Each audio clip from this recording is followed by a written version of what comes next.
and the All Indiana Podcast Network. This is the News 8 Daily 8 Podcast, a Wish TV News 8 update. Hello, I'm Jeremy Jenkins, and this is your News 8 Daily 8 Podcast for Wednesday, February 12th.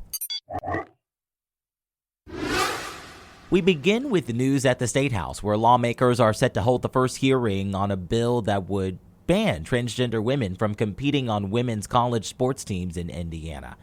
The House Education Committee is set to debate House Bill 1041 this morning. It would expand the current ban on trans girls competing in girls' sports at K-12 schools to public and private colleges and universities. There have been no documented transgender women on women's sports teams at schools in the state. The committee's meeting is set to start at 8:30 this morning. Well, a state Senate committee has passed a bill that would force traditional public schools to share revenue from tax referendums with charter schools. News 8's government reporter Garrett Bergquist reports. Right now, every cent you pay in property taxes that comes from a school tax referendum goes to your public school district, even if your children attend a charter school. This bill would change that. The bill affects any school corporation in which at least 100 students living within its boundaries choose to attend a charter school in the same area. Charter schools are free public schools, but they're not governed by elected school boards, and they don't currently receive property tax revenue from ballot measures. It is simply unacceptable to me that a student who chooses a different public school than the one to which they are geographically assigned should receive thousands less in educational funding annually. Rogers' bill would force school districts to share any property tax revenue they receive from a referendum with charter schools located within their boundaries. Dozens of Indianapolis public schools parents told senators the bill unfairly targets them. Local taxpayers voted to invest in their public schools, not have that funding reappropriated to charters that already receive public funds and private investments. IPS Superintendent Dr. Alicia Johnson says the bill could cost her district nearly $80 million by 2028. This bill would guarantee the closure of at least 20 schools and the elimination of hundreds of jobs in our district. Additionally, because there are currently no limitations on the number of new charter schools that can be opened in our boundary, the dollars will continue to be more and more splintered until every school gets something, but no school gets enough to actually provide a high-quality service to students. Charter school operators argue they produce better results at less cost. And they say it's not fair for them to lose out on tax revenue if they also are public schools. 60% of public school students within the IPS geography currently attend a charter school. All of that money is locked in a school district that serves less than 40% of public school students. There is an $8,000 funding gap between a charter school student and the school district. And finally, the majority of Black, Hispanic, and low-income public school students within IPS attend a charter school. The bill now goes to the full Senate for further consideration. If it passes the Senate, it will have to go to the House. At the State House, I'm Garrett Bergquist for Wish TV, wishtv.com, or follow us on Facebook for updates. The same Senate committee has also sent Governor Mike Braun's effort to hold down property taxes to the full Senate. We first brought this story to you on Wish TV Daybreak yesterday. Lawmakers passed Senate Bill 1 following amendments that remove several deductions. Supporters of the bill say revisions will cut projected revenue losses for local governments to about 1/3 of original predictions from the nonpartisan Legislative Services Agency. The governor says he will review the amended bill and looks forward to strengthening it in the full Senate and the House. Well, there's no comment so far from Indiana State University after the ACLU of Indiana has sued the school for not allowing a Pride Festival to be held on campus this year. IT-Mate's Cody Fisher reports. The ACLU claims the university is violating the First Amendment rights of the organization that hosts Pride Fest by not allowing them to host it on campus. According to the lawsuit, Indiana State University has allowed the Pride Center of Terre Haute to host Pride Fest on campus in 2023 and 2024 with no issues. After last year's event, the center applied to have the event on campus for 2025. They reached out to the university multiple times but never heard back. In December, the lawsuit says the Human Rights Commission for the city of Terre Haute announced that Pride Fest would be held at a park a mile away from the university. That decision was made without talking to the Pride Center, who was throwing the event.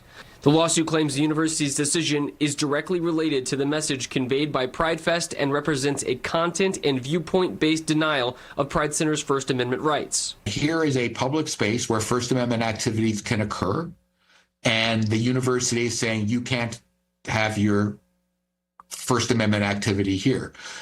It's very disconcerting when the government closes off a public space to First Amendment activities, and that's exactly what we think is going on here. We reached out to Indiana State University for a statement, but have not heard back. For IT Man, I'm Cody Fisher for Wish TV, wishtv.com, and follow us on Facebook for updates.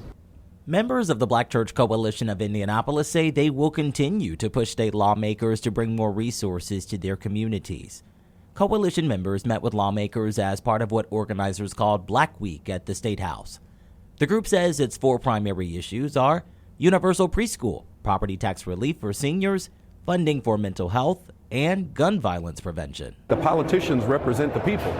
Well, we're bringing the people to the politicians, and we're saying these are the things that we care about. So let's work on these issues together, because I believe we are better together. The coalition also says it will continue fighting a bill in the House that makes sleeping in state parks a misdemeanor. Critics say the bill essentially criminalizes homelessness. Let's talk sports. A regular season rubber match for the Pacers and Knicks last night at Gainbridge Fieldhouse. The teams had split their first 2 matchups of the season. The Pacers had an early lead with Pascal Siakam taking a pass from Tyrese Halliburton and hitting a 3 midway through the first quarter. Siakam led the Pacers with 24 points, but Karl Anthony Towns countered with 40 for the Knicks. New York wins 128-115. The Pacers will head to Washington tonight to take on the Wizards. Well, it's been a rough few weeks for IU's men's basketball team, taking a major turn on the road against Michigan State. The Hoosiers have struggled to close out games, but Malik Reneau helped IU hold a second-half lead with the tough layup and the foul on the baseline. Reneau had 19 points off the bench as the Hoosiers upset the Spartans 71-67. IU snaps a 5-game losing streak and denies Michigan State coach Tom Izzo's effort to pass Bob Knight's record for Big Ten Conference wins. When it comes to the weather, Storm Track 8 says you can expect another cloudy start today and 2 active weather systems to follow. Meteorologist Ryan Morris has your News 8 Daily 8 forecast. Yeah, literally every form of precip is on the table for today. It just depends where you live. Now, a word of caution this morning, nothing really appearing on Storm Tracker.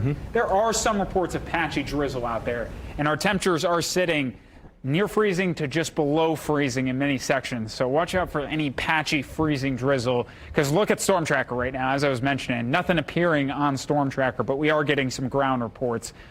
Otherwise, winter weather advisories in place north of I-70, along I-70 and north of I-70. Those are going to start this afternoon and run until tomorrow morning. Basically, they're in place not for snow in central Indiana. They're in place for the freezing rain, sleet chance. Right now, we're sitting at 29 degrees, 31 in Bloomington, and 35 in Kokomo. Broad look at Storm Tracker. Here is our storm system, and it's got a lot of moisture with it that's entering Illinois. We still have a couple more hours till the bulk of this moisture gets into Indiana. Showing that on Futurecast, northwestern Indiana will be the first areas to get in on some light snow showers. It's in the afternoon, mid-afternoon specifically. I think we'll have more precip around. That pink shading is freezing rain or sleet. That starts to enter the metro area, if not just north of the metro area, and basically remains through the entire evening. May inch a couple counties to the north, but overall that freezing line holding pretty steady. Today, I do think we'll climb above the freezing mark here in Indy, which helps in the afternoon. However, at the onset of moisture, like we're seeing this morning with some areas of patchy drizzle, anything would be freezing rain, and winds out of the east 5 to 10 miles an hour through the afternoon. There's plenty to dive into with this storm system, as well as the ice accumulation and snow accumulation expected. I'll have more on that coming up in my full forecast. To get a peek at Ryan's full forecast, just head over to wishtv.com. Or you can download the Wish TV Storm Track 8 app. And don't forget to check out our Storm Track 8 weather blogs. This has been your News 8 Daily 8 podcast for Wednesday, February 12th. I'm Jeremy Jenkins for Wish TV, wishtv.com, or follow us on Facebook for updates. This is the News 8 Daily 8 podcast, a Wish TV News 8 update on demand. For even more, on demand and on the go, connect with Wish TV on Facebook at wishtv.com and on the free Wish TV mobile app. Thank you for listening, and be sure to like, subscribe, and follow this podcast for updates every weekday morning on the All Indiana Podcast Network and wherever you get your podcast.